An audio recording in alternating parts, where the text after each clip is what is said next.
What's up, guys? This is Psyche of Sound, and this is Words from the Psyche. Kind of a pun on words because I am Psyche, but this is also the Psyche, so I'm giving you some words from Psyche's Psyche. Yeah.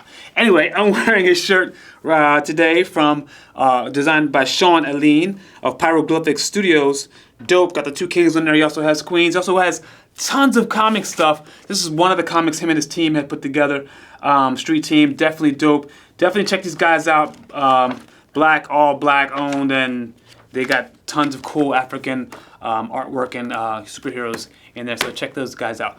So today's topic is boundaries. Do you create with boundaries? Are you creating with boundaries? Do you have boundaries? Boundaries are good in some situations and boundaries are bad in some situations. I personally like to just create. I don't like to have any type of walls and boxes, no ceilings. If you are in a particular genre that or art form that requires certain elements, then so be it. That is basically how, I mean, you can't call something salsa if it doesn't have a specific kind of beat, or bachata without a specific kind of beat. So there are some boundaries in different types of music or entertainment. But if you just want to be a free spirit and create and see how it comes out, that's kind of sort of where I go, unless I'm creating for another person and they have given me a few elements to go by, a few, instructional things. I think it's the most freedom to create something new is by just kind of just going with whatever's in your mind, your heart, and your soul. And sometimes it's good, sometimes it's bad. Sometimes it doesn't. No one understands it, and that's the thing.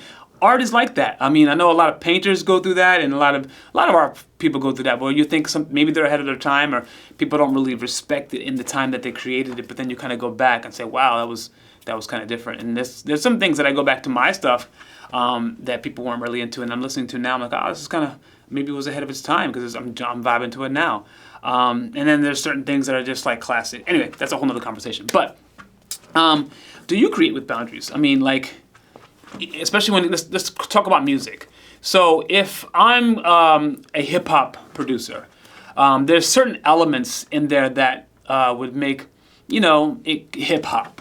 But I think that really, to me, it really defines it really comes back to the artist, because I think the artist rapping over it makes it hip hop or rap music for that matter, because hip hop is rap. It makes it rap.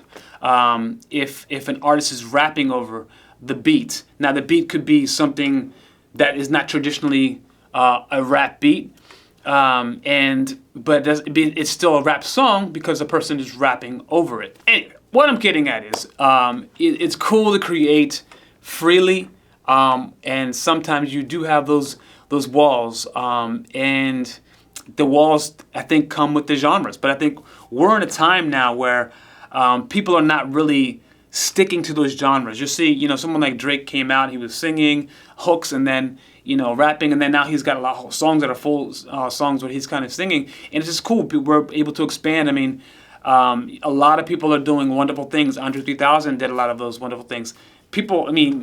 Artists have always been doing those wonderful things, like people like Prince, set a lot of boundaries and broke a lot of boundaries, I should say, and really defied the way things should be done. Does it make it better? It's their art. Some people like to work upon music with a team. Other people like to lock the doors and just create. I like to get my ideas out. However, I do enjoy working with other people because, some people think that their ideas are better, and that's just apples and oranges. But what does that even mean, apples and oranges? I know there's fruit, but like people say, it's apples and oranges. Whatever. So, okay, wrapping this up. Boundaries are good sometimes they're bad. I personally don't like to have any boundaries when I'm creating my art. I like to just create, and then when I'm finished creating, find out where to place these things. Maybe put this over here for later, or put this here, or this first, this second. Because I think at that point, I'm the most creative when I can be free. And so that's my take on boundaries. And this is Psyche of Sound, Words from the Psyche, and Psyche of Sound, signing off.